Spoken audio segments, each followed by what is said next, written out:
প্রবাসীদের জন্য আমরা খুব, আমি ব্যক্তিগতভাবে সারা পৃথিবীর হাজারো লাখো বাংলা ভাষাভাষী প্রবাসী আমাদেরকে কলিজা দিয়ে মহব্বত করে, আমি জানি। যতবার হজ্জে উমরায় প্রতি বছরে যাওয়া হয়, এই প্রবাসীরা পাগলের মতো ছুটে আসে, জড়ায়া ধরে অজরে কাঁদে। কত প্রবাসীর রোমে রোমে আমি আমার এই বিগত 10 বছরে আমি কত শত শতবার গেছি। কাঁদে, একেবারে অজরে কাঁদে। তোমরা অনেক মানুষ জানো না, অনেক ছেলে বাপ জানো না তোমার বাবার কত চোখের পানি ঝরে। অনেক মহিলা স্বামী বিদেশের জমিনে, ওই বেচারা 12 ঘন্টা ডিউটি কইরা, 14 ঘন্টা ডিউটি করে আইসা যখন তার কাছে এক গ্লাস পানি আগাইয়া দেওয়ার মতো আপনজন কেউ নাই, একটা কাপড় ধুইয়া দেওয়ার মতো কেউ নাই, রোগ শোক ক্লান্তি অসুস্থতা হইলে একটা ট্যাবলেট খুলে দেবার মতো যখন কেউ থাকে না, ওই বেচারা তখন একা একা গুমরে গুমরে কাঁদে।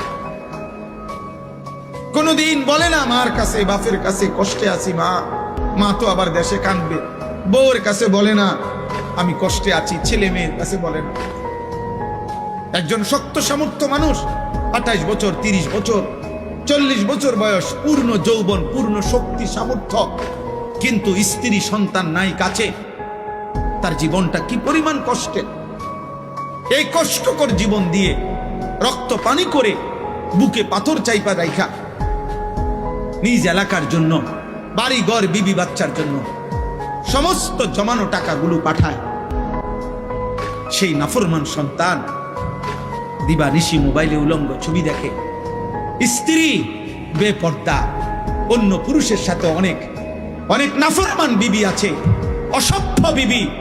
স্বামীর টাকা তোর বিদেশের টাকা, তোর স্বামীর রক্ত পানি করা টাকা, আর এই অসভ্য নারী ভিন পুরুষের সাথে হারাম সম্পর্ক করে। ঠিক তোর কপালে নারী, এমন অসভ্য নারী তোর কপালে থুতু।